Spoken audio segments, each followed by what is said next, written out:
अस्सलाम वालेकुम students, I am ज़ैन तबस्सुम और आप लोग देख रहे हैं ज़ैन अकेडमी चैनल। तो आज की इस वीडियो में हम valence shell electron pair repulsion theory, इसकी स्टेटमेंट और इसकी जो पोस्टुलेट है इसके ऊपर डिटेल से बात करेंगे। हर पोस्टुलेट के साथ इंशाल्लाह मैं आप लोगों को एग्ज़ाम्पल भी दूंगा। इसके अलावा इसको हम शॉर्टकट विस्पर थ्योरी भी कहते हैं। तो यहाँ पे विस्पर थ्योरी से पहले यहाँ पे अगर आप लोग कुछ मॉलिक्यूल देख ले, उसका जो शेप है उसके ऊपर आप लोग गौर करें तो यहाँ पे सबसे पहले मैं H2O जो है उसका शेप ड्रा करता हूँ। यहाँ पे H2O का शेप कुछ इस तरह है, बैंड शेप है या एंगुलर है या वी शेप है। अब इसका शेप इस तरह क्यों नहीं है, यहाँ पे आप लोग देख ले, इस तरह हाइड्रोजन क्यों बॉन्डेड नहीं है, उस तरह बैंड क्यों है, यहाँ पे ये क्वेश्चन क्रिएट होता है, राइट। इसके अलावा यहाँ पे अगर अमोनिया हम देख ले NH3 तो इसका शेप कुछ इस तरह है कि यहाँ पे एक हाइड्रोजन है, इसके अलावा यहाँ पे एक हाइड्रोजन है और यहाँ पे एक हाइड्रोजन है। तो ये जो शेप है ये इस तरह क्यों नहीं है कि N है यहाँ पे एक ना हाइड्रोजन, यहाँ पर एक हाइड्रोजन और यहाँ पर एक हाइड्रोजन, इस तरह शेप अमोनिया का क्यों नहीं है, या वाटर का शेप इस तरह क्यों नहीं है, या यहाँ पे कार्बन डाइऑक्साइड जो है इसका शेप इस तरह क्यों नहीं है, इस तरह लिनर क्यों है, यहाँ पे कार्बन ऑक्सीजन। इसके अलावा ये शेप H2O की तरह यानी इस तरह बैंड क्यों नहीं है। तो ये सारे क्वेश्चन किसने क्लियर की, valence shell electron pair repulsion theory ने ये सारे क्वेश्चन क्लियर किए। जो हमारे पास इससे पहले जो लिविस ने एक थ्योरी पेश की थी जिसका नाम था इलेक्ट्रॉनिक थ्योरी ऑफ वैलेंस, उसने इस चीज़ को क्लियर नहीं किया। पर इसके बाद काफ़ी रिसर्च के बाद यहाँ पे एक थ्योरी आई जिसको हम नाम देते हैं शॉर्टकट विस्पर थ्योरी। तो विस्पर थ्योरी जो है हम अब स्टार्ट करते हैं स्टेटमेंट से। इसकी जो स्टेटमेंट है या यहाँ पे अगर आप लोग गौर करें, यहाँ पे वैलेंस शेल से मुराद कि कोई भी एटम है, मान लो हमारे पास क्या है, एक एटम है, ये फर्स्ट शेल है या इसके अलावा ये उसका लास्ट शेल है। तो लास्ट शेल जो है उसको हम वैलेंस शेल कहते हैं। इसके अलावा इसमें इलेक्ट्रॉन पेयर होंगे, क्या होंगे, इलेक्ट्रॉन पेयर होंगे, या तो वो लोन पेयर फॉर्म में होंगे या बॉन्ड पेयर फॉर्म में होंगे। मान लो ये ऑक्सीजन है तो इसकी वैलेंस शेल यहाँ पे हाइड्रोजन लगा हुआ है तो यहाँ पे बॉन्ड पेयर, इसके अलावा लोन पेयर भी हो सकते हैं। तो इलेक्ट्रॉन पेयर रिपल्जन यानी इसके बीच जो रिपल्जन है लोन पेयर के बीच या बॉन्ड पेयर के बीच, ये हमारे पास इस थ्योरी का नेम का मतलब है, यानी इसकी बीच रिपल्जन होती है और रिपल्जन के रिज़ल्ट में हमारे पास एक शेप बनता है।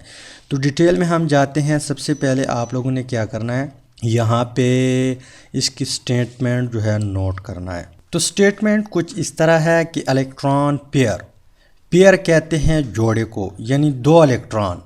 अब जोड़े दो किस्म के हैं, लोन पेयर का भी जोड़ा हो सकता है और शेयर पेयर का भी जोड़ा हो सकता है।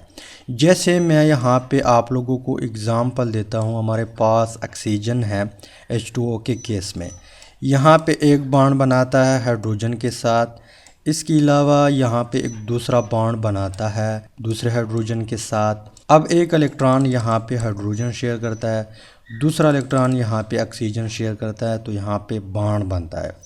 इसके अलावा यहाँ पर भी यही केस है। तो इस जोड़े को यहाँ पे इलेक्ट्रॉनों का जो जोड़ा है या यहाँ पे इलेक्ट्रॉनों का जो जोड़ा है इसको हम शेयर पेयर कहते हैं। क्या कहते हैं? Share pair. इसके अलावा ऑक्सीजन के अगर वैलेंस शेल में आप लोग इलेक्ट्रॉन देख ले तो उसमें 6 इलेक्ट्रॉन है, 2 बॉन्ड में हिस्सा लेते हैं और 2 इसके पास इसी तरह इस फॉर्म में होते हैं जिसको हम क्या कहते हैं, लोन पेयर। क्या कहते हैं? लोन पेयर, यानी लोन पेयर वो इलेक्ट्रॉनों का जोड़ा है जो बॉन्ड में हिस्सा नहीं लेता। इसके अलावा शेयर्ड पेयर वो इलेक्ट्रॉनों का जोड़ा है जो बॉन्ड में हिस्सा लेते हैं। तो इलेक्ट्रॉन पेयर चाहे वो लोन पेयर है या शेयर पेयर है, वो सेंट्रल एटम के, या यहाँ पे हमारे पास क्या है, सेंट्रल एटम है, इस तरह ख़ुद को अरेंज करते हैं कि इसकी बीच, यानी यहाँ पे लोन पेयर और बॉन्ड पेयर के बीच, या लोन पेयर के बीच, या बॉन्ड पेयर के बीच, इस तरह अरेंज करते हैं कि इसके बीच जो इलेक्ट्रोस्टैटिक फोर्स है या जो रिपल्जन है वो बहुत कम कर देता है। यानी जब कम हो जाता है तब रिपल्जन भी स्टॉप हो जाता है और ये एक दूसरे से बहुत दूर जाते हैं। रिपल्जन क्या है या इलेक्ट्रोस्टैटिक रिपल्जन क्या है, आप लोग 9th या 10th में पढ़ चुके होंगे कि जो सेम चार्ज होते हैं वो एक दूसरे को रिपेल करते हैं। क्या करते हैं? रिपेल। इसके अलावा अपोजिट चार्ज एक दूसरे को अट्रैक्ट करते हैं। तो यहाँ पे सेम चार्ज है, यहाँ पे आप लोग देख लिए दोनों इलेक्ट्रॉनों के ऊपर नेगेटिव चार्ज, यहाँ पे नेगेटिव चार्ज, तो ये एक दूसरे को रिपेल करते हैं। इस रिपल्जन को हम इलेक्ट्रोस्टैटिक रिपल्जन कहते हैं। तो ये ख़ुद कम करेगा जितना पॉसिबल हो सके। यानी अगर ये यहाँ पे मज़ीद रिपल्जन हो और ये स्पेस जो है इसको जगह दे सकते हैं तो ये मज़ीद भी कम करता है, यानी इतना कम करता है जब ख़ुद ये रुक ना जाए। तो ये हमारे पास क्या है, valence shell electron pair repulsion की स्टेटमेंट है। यानी ये ख़ुद को इतने दूर करते हैं कि वहाँ पे रिपल्जन जो है वो बहुत कम होता है। और ख़ुद को दूर करना यहाँ पे जो पेयर है ये किसकी वजह से होती हैं? रिपल्जन की वजह से होती हैं। अब यहाँ पे हम क्या करते हैं, जो पोस्टुलेट है उसकी तरफ आते हैं, तो आप लोगों का कंसेप्ट जो है वो क्लियर हो जाएगा। यानी यहाँ पे स्टेटमेंट अगर पूछा जाए, शायद शॉर्ट क्वेश्चन में पूछ ले, तो इस तरह स्टेटमेंट आप लोग लिख ले। लेकिन अगर डिटेल में आप लोग सीखना चाहते हैं फिर आप लोगों ने पोस्टुलेट को भी नोट करना पड़ेगा। तो यहाँ पे हम क्या करते हैं, सबसे पहले आते हैं फर्स्ट वन पोस्टुलेट की तरफ। तो फर्स्ट वन पोस्टुलेट है कि पेयर्स ऑफ इलेक्ट्रॉन, यानी चाहे वो बॉन्ड पेयर है या चाहे वो लोन पेयर है, दोनों भी हो सकते हैं, are arrange in space around the central atom, वो ख़ुद को इस तरह अरेंज करते हैं सेंट्रल एटम के इर्द गिर्द कि in such a way that the distance between them is maximum and electron pair repulsion is minimum. कहने का मतलब ये है कि मान लो हमारे पास क्या है, NH3 है, NH3। अब यहाँ पे इसके ऊपर एक लोन पेयर भी है, राइट। यहाँ पे 3 बॉन्ड पेयर है, हाइड्रोजन, हाइड्रोजन और हाइड्रोजन, राइट। तो यहाँ पे इनके बीच, यहाँ पे जो डिस्टेंस है इसकी भी लोन पेयर और बॉन्ड पेयर के बीच, बॉन्ड पेयर के बीच, बॉन्ड पेयर के बीच, लोन पेयर बॉन्ड पेयर के बीच, इसके बीच जो डिस्टेंस है ये ख़ुद को इस तरह अरेंज करेगा कि ये ज़्यादा से ज़्यादा हो।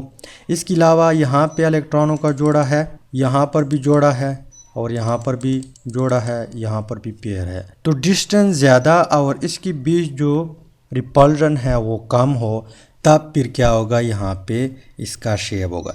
यानी उस टाइम तक ये इसका शेप आप नहीं कहला सकते जब तक ये ख़ुद को इस तरह अरेंज ना करे। इसकी कोशिश ये होती है कि इनके बीच जो रिपल्जन है वो मिनिमम हो और यहाँ पे जो डिस्टेंस है वो ज़्यादा हो। जब डिस्टेंस ज़्यादा होता है तो रिपल्जन भी कम होती है, इन्वर्सली रिलेशन है, डिस्टेंस ज़्यादा रिपल्जन कम, डिस्टेंस कम रिपल्जन ज़्यादा। तो ख़ुद को इस तरह अरेंज करते हैं। ये पहला पोस्टुलेट कहता है किस चीज़ का, विस्पर थ्योरी का। आते हैं दूसरे पोस्टुलेट की तरफ। दूसरा पोस्टुलेट कहता है कि the electron which are form bond are called bond pair. ये पहले भी मैंने आप लोगों को बता दिया, लेकिन यहाँ पे एक दूसरा एग्जांपल देता हूँ। जैसे हमारे पास है SnCl2, इसकी अगर हम स्ट्रक्चर देख ले, सॉरी शेप देख ले, तो यहाँ पे सेंट्रल एटम कौन सा है, Sn। यहाँ पे क्लोरीन लगा होता है Cl, यहाँ पर भी क्लोरीन लगा होता है। तो यहाँ पे कहने का मतलब ये है कि electron which are form bond, वो इलेक्ट्रॉन जो बॉन्ड बनाता है, एक क्लोरीन शेयर करता है, एक SN शेयर करता है। तो यहाँ पे बॉन्ड बनता है, यहाँ पे एक जोड़ा जो है, इस पेयर को हम क्या कहते हैं, बॉन्ड पेयर। क्या कहते हैं? बॉन्ड्स पेयर कहते हैं। लेकिन यहाँ पे and those electron pair which do not form bond are called lone pair. और वो इलेक्ट्रॉनों का जोड़ा जो बॉन्ड में हिस्सा नहीं लेता, उसको हम नाम देते हैं लोन पेयर। क्या कहते हैं? लोन पेयर कहते हैं। जो बॉन्ड में हिस्सा लेते हैं उसको हम क्या कहते हैं? Bond pair. थर्ड पोस्टुलेट की तरफ आते हैं। थर्ड वन पोस्टुलेट है कि a lone pair of electron is capable of occupying more space on the central atom than a bond pair. कहने का मतलब ये है कि मान लो हमारे पास एक मॉलिक्यूल है, मैं आप लोगों को SnCl2 का एग्ज़ाम्पल देता हूँ। अब कोई भी मॉलिक्यूल हो सकता है जब उसमें लोन पेयर भी हो और बॉन्ड पेयर दोनों प्रेजेंट हो, तो यहाँ पे लोन पेयर ज़्यादा स्पेस घेर लेगा। क्या करेगा? लोन पेयर ज़्यादा स्पेस घेर लेगा अराउंड दी सेंट्रल एटम। अब यहाँ पे ये एरिया देख ले, ये किसने घेर रखा है? लोन पेयर ने। और ये एरिया जो है ये बॉन्ड पेयर ने घेर रखा है। तो यहाँ पे लोन पेयर ज़्यादा स्पेस लेता है, ज़्यादा स्पेस घेर लेता है। क्यों? यहाँ पे आंसर दिया हुआ है कि it will cause more repulsion, it will cause a more repulsion as compare to bond pair. यहाँ पे सॉरी 2 दफ़ा बॉन्ड है, 1 दफ़ा बॉन्ड पेयर है। यहाँ पे अगर मैं आप लोगों को दूसरा एग्जांपल दे दूँ, इसमें एक लोन पेयर है, अगर 2 लोन पेयर हो, यहाँ पे H2O हम लेते हैं, ऑक्सीजन है, यहाँ पे इसके साथ हाइड्रोजन बॉन्ड है, यहाँ पर भी हाइड्रोजन बॉन्ड है, यहाँ पे एक लोन पेयर है, यहाँ पर भी एक लोन पेयर है। अब ये ज़्यादा एरिया क्यों घेर लेता है? क्योंकि ये जो रिपल्शन करता है, इसकी रिपल्शन ज़्यादा है, इसी वजह से ये ज़्यादा स्पेस लेता है। यहाँ पे रीज़न भी बता दिया। इसके अलावा आगे जो बात लिखी हुई है कि द इलेक्ट्रॉन पेयर रिपल्शन, चाहे वो बॉन्ड पेयर है या लोन पेयर है, decrease in the following order. Order कौन सा है? आर्डर कुछ इस तरह है कि लोन पेयर रिपल्शन जो है वो ज़्यादा है किस चीज़ से? Lone pair and bond pair से। यानी यहाँ पे इसकी जो रिपल्शन है वो यहाँ पे बॉन्ड पेयर और लोन पेयर से ज़्यादा रिपल्शन है। इसके अलावा यहाँ पे लोन पेयर और बॉन्ड पेयर की रिपल्शन जो है वो यहाँ पे बॉन्ड पेयर और बॉन्ड पेयर से ज़्यादा है। तो ऑर्डर कुछ इस तरह है। तो बॉन्ड पेयर के बीच रिपल्शन सबसे कम। इसके अलावा दरमियान में क्या है? Lone pair and bond pair. और सबसे ज़्यादा जो है वो किसका है? लोन पेयर और लोन पेयर का रिपल्शन। तो ये थर्ड वन पोस्टुलेट है। नेक्स्ट वन पोस्टुलेट की तरफ आते हैं। नेक्स्ट पोस्टुलेट ये कहता है कि the forces of repulsion decrease with the increase bond angle. जैसे जैसे बॉन्ड के बीच जो एंगल है या बॉन्ड पेयर और लोन पेयर के बीच जो एंगल है, जब हम उसको इंक्रीज़ करते हैं तो यहाँ पे फोर्स ऑफ रिपल्शन भी डिक्रीज़ होता है। यहाँ पे मैं आप लोगों को एग्ज़ाम्पल देता हूँ। जैसे मान लो हमारे पास क्या है? BF3 है, BF। अब यहाँ पे एंगल हमारे पास कितना है? 120, राइट। अब हम क्या करते हैं? यहाँ पे एंगल इंक्रीज़ करते हैं। एंगल क्या करते हैं? इंक्रीज़ करते हैं। तो एक दूसरे एग्ज़ाम्पल से मैं आप लोगों को कंपेयर करवाता हूँ। जैसे हमारे पास बेरिलियम क्लोराइड है, एंगल हमने क्या किया? इंक्रीज़ किया, 120 से इंक्रीज़ करके यहाँ पे 180 कर दिए। यहाँ पे एंगल कितना है? 180। अब आप लोग खुद सोच ले, जैसे जैसे एंगल इंक्रीज़ होता है फोर्स ऑफ रिपल्शन भी डिक्रीज़ होगा। अब फोर्स ऑफ रिपल्शन यहाँ पे ज़्यादा होगा या यहाँ पे? तो ज़ाहिर सी बात है कि फोर्स ऑफ रिपल्शन यहाँ पे ज़्यादा होगा क्योंकि ये करीब करीब है। इसके अलावा नेक्स्ट जो पोस्टुलेट है उसकी तरफ आते हैं। नेक्स्ट पोस्टुलेट ये कहता है कि as multiple covalent bond and lone pair of electron occupy more space. यानी अगर मल्टीपल कोवेलेंट बॉन्ड हो या हमारे पास लोन पेयर हो। मल्टीपल कोवेलेंट बॉन्ड से मुराद कि डबल बॉन्ड हो, ट्रिपल बॉन्ड हो एक साथ, तो वो हो या लोन पेयर हो, वो ज़्यादा स्पेस ऑक्यूपाई करता है किस चीज़ से? बॉन्ड पेयर से। सॉरी यहाँ पे डी है, क्या है? डी, बॉन्ड पेयर से। Therefore the ideal bond angles are change, इसलिए यहाँ पे जो आइडियल बॉन्ड एंगल है वो भी चेंज होता है। कैसे? यहाँ भी मैं आप लोगों को एग्जांपल देता हूँ। जैसे हमारे पास CH4 है, CH4 मीथेन है। अब यहाँ पे बॉन्ड एंगल कितना है? यहाँ पे जो सारे बॉन्ड है उसके बीच जो बॉन्ड एंगल है वो है 109.5, यानी यहाँ पर भी 109.5 है, यहाँ पर भी और यहाँ पर भी। अब यहाँ पे मैं दूसरे एग्जांपल से इसको कंपेयर करता हूँ। जैसे NH3 है, NH3, तो यहाँ पर हाइड्रोजन। अब मीथेन में जो है क्या नहीं है? लोन पेयर नहीं है। तो यहाँ पे कैसे लोन पेयर बॉन्ड एंगल को चेंज करता है? तो यहाँ पे इसके ऊपर एक लोन पेयर भी है। क्या है? लोन पेयर भी है। अब यहाँ पे जब एंगल देखा गया तो यहाँ पे एंगल था 160 डिग्री। कितना था? 160 डिग्री। तो इसी यहाँ पे लोन पेयर की वजह से, यानी यहाँ पे आना तो 109 डिग्री, 109.5 डिग्री, पर यहाँ पे 107 आया। ये क्यों आया? क्योंकि लोन पेयर ने ज़्यादा जगह घेर लिया, इसी वजह से यहाँ पे बॉन्ड एंगल भी कम हुआ, राइट।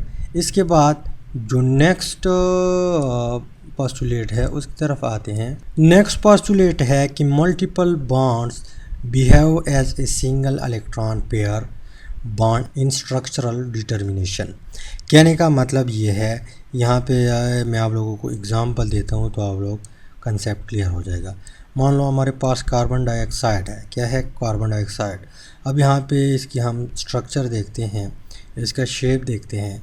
तो यहाँ पे carbon, double bond oxygen, double bond, और यहाँ पे ऑक्सीजन डबल बॉन्ड। अब यहाँ पे डबल बॉन्ड मौजूद है, लेकिन स्ट्रक्चर डिटर्मिनेशन में ये as a single covalent bond behave करेगा।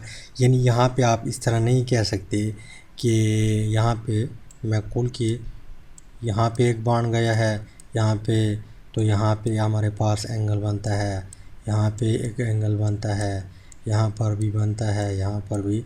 ये गलत है। यहाँ पर जो एंगल बनेगा ये 180 होगा। कितना होगा? 180। तो ये डबल बॉन्ड हो, ट्रिपल बॉन्ड हो, ये कैसा बिहेव करेगा? सिंगल इलेक्ट्रॉन पेयर बिहेव करेगा। यानी यहाँ पे तो 4 इलेक्ट्रॉन है, 2 इधर और 2 इधर, यानी 2 पेयर है, लेकिन ये एक पेयर कंसीडर होगा। क्या होगा? एक पेयर कंसीडर होगा। इसके अलावा नेक्स्ट पोस्टुलेट की तरफ आते हैं। नेक्स्ट पोस्टुलेट है, ये बहुत इम्पॉर्टेंट भी है और इसमें रीज़न भी मौजूद है। इसके अलावा ये कभी कभार पेपर में भी पूछता है अकेला।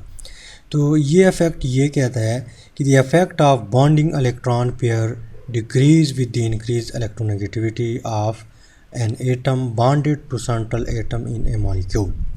यहाँ पे कहने का मतलब ये है कि मान लो यहाँ पे मैं आप लोगों को एग्ज़ाम्पल देता हूँ। NH3 है। क्या है? NH3। यहाँ पे लोन पेयर भी प्रेजेंट है। तो पोस्टुलेट ये कहता है कि यहाँ पे जो बॉन्ड पेयर है इसकी इफ़ेक्ट डिक्रीज़ होती है। क्या होती है? डिक्रीज़ होती है। कब? जब इसकी यहाँ पे बॉन्डेड एटम जो है, जैसे हाइड्रोजन बॉन्डेड है, यहाँ पर हाइड्रोजन है, यहाँ पर इसकी इलेक्ट्रोनेगेटिविटी अगर ज़्यादा हो गई तो यहाँ पे इसका जो असर होगा, यानी इसकी जो इफ़ेक्ट होगा, यानी इसका जो रिपल्शन का इफ़ेक्ट होगा वो भी क्या होगा? डिक्रीज़ होगा। कैसे? यहाँ पे अगर आप लोग देख ले, यहाँ पे बॉन्ड एंगल था 107, राइट। इसके अलावा यहाँ पे सेंट्रल एटम यही है, सेंट्रल एटम यही नाइट्रोजन है।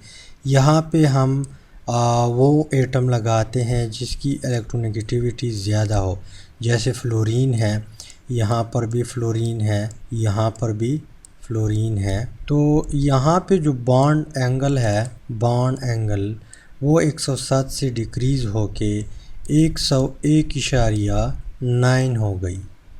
यहाँ पे एंगल 107 था, 107 से डिक्रीज़ होके 101 पे आ गई या 102 मान लो, राइट। तो यहाँ पे ये क्यों हुआ, इसका असर क्यों हुआ, इलेक्ट्रोनेगेटिविटी की वजह से बॉन्ड एंगल क्यों कम होती है। यहाँ पे इससे ये भी ज़ाहिर होता है कि जैसे more electronegative atom central atom के साथ आ जाए वहाँ पे बॉन्ड एंगल डिक्रीज़ होता है। ये पॉइंट नोट करें, बॉन्ड एंगल क्या होती है, डिक्रीज़ होती है। तो रीज़न क्या है, रीज़न कुछ इस तरह है कि यहाँ पे अगर आप लोग देख ले, यहाँ पे जो बॉन्डिंग इलेक्ट्रॉन है, यानी नाइट्रोजन ने भी शेयर किया हुआ है, हाइड्रोजन ने भी शेयर किया हुआ है, इसके ऊपर नाइट्रोजन ज़्यादा फोर्स लगाता है। क्या करता है, ज़्यादा फोर्स लगाता है। जब फोर्स लगाएगा तो पेयर जो है ये नाइट्रोजन के करीब आएगा। कहाँ पे आएगा, नाइट्रोजन के करीब। यहाँ पर भी यही केस है और यहाँ पर भी यही केस है। जब इस तरह केस आ जाए तो इलेक्ट्रॉन करीब आ गए तो यहाँ पे रिपल्शन ज़्यादा हो गई। रिपल्शन कम करने के लिए ये क्या करेगा, मजबूरन एंगल ज़्यादा करेगा। जब एंगल ज़्यादा करेगा तो इसी वजह से यहाँ पे एंगल ज़्यादा होता है। यहाँ पे अगर आप लोग देख ले, नाइट्रोजन से फ्लोरीन की इलेक्ट्रोनेगेटिविटी क्या है, ज़्यादा है। तो दोनों इलेक्ट्रॉन जो है या पेयर जो है इधर ही आएगा क्योंकि फोर्स लगाता है फ्लोरीन।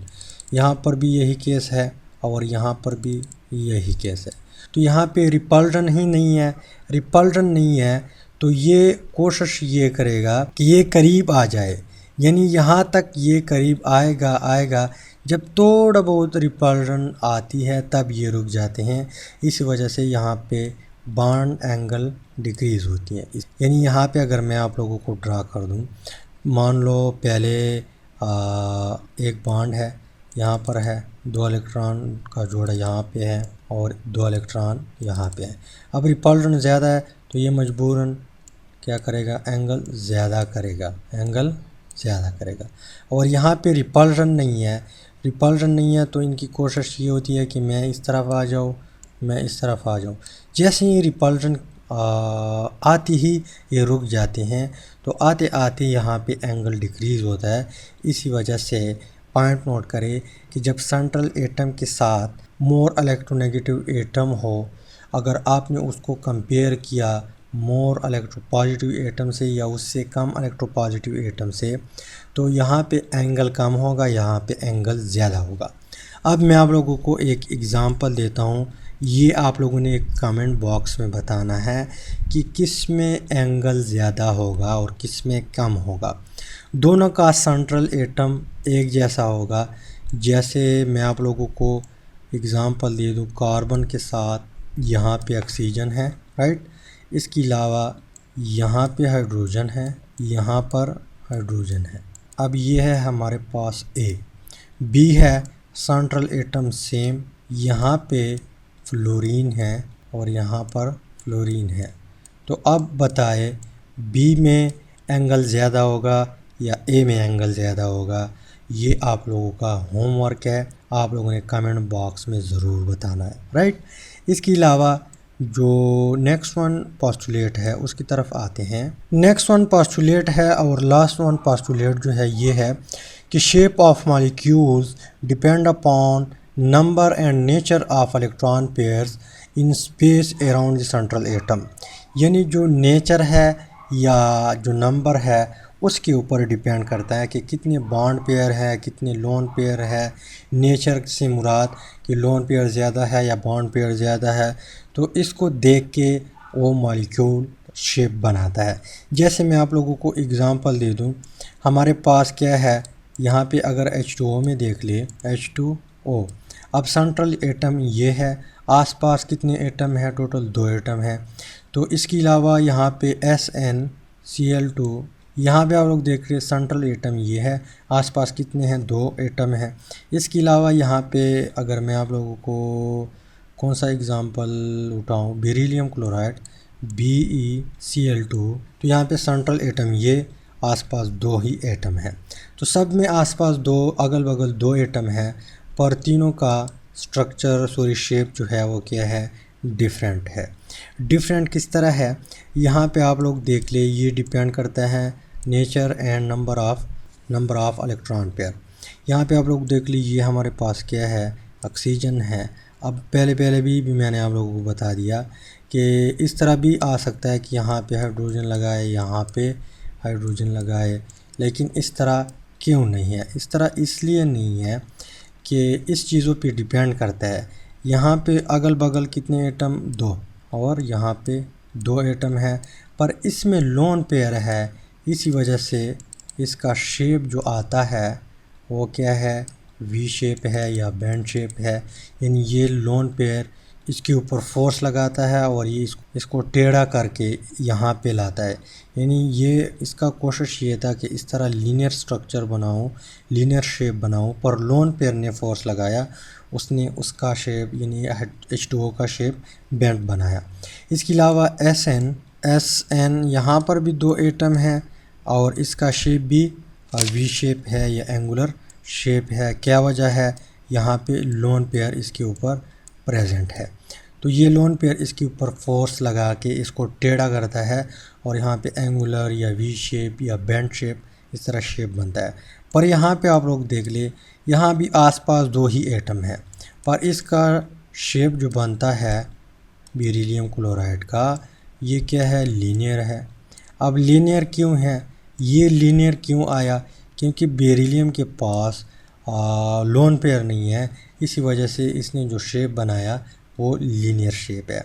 इस तरह किसी का टेट्राहेड्रल आता है, किसी का बाइपिरामिडल आता है, किसी का क्या आता है, किसी का क्या आता है, पर ये सारे शेप जो है ये डिपेंड करता है किस चीज़ के ऊपर, number and nature of electron pair. यहाँ पे जो इलेक्ट्रॉन पेयर है इसके ऊपर डिपेंड करता है। तो इंशाल्लाह आगे हम इसकी एप्लीकेशन जो है विस्पर थ्योरी, यानी जो स्ट्रक्चर आप लोग के कोर्स में मौजूद है, शेप मौजूद है किस किस मॉलिक्यूल के, उसके ऊपर बात होगी। तो उम्मीद करता हूँ यहाँ तक वीडियो की समझ आई होगी। अगर समझ आई है वीडियो की तो वीडियो को लाइक करें, शेयर करें, चैनल को सब्सक्राइब करें। अगर आप लोग पेज पे देख रहे हैं तो पेज को भी लाजमी फॉलो करें, ताकि आप लोगों को भी फ़ायदा हो, मुझे भी फ़ायदा हो, और एक दूसरे को ग्रो करने में एक दूसरे का साथ दे सके। Finally thanks for watching.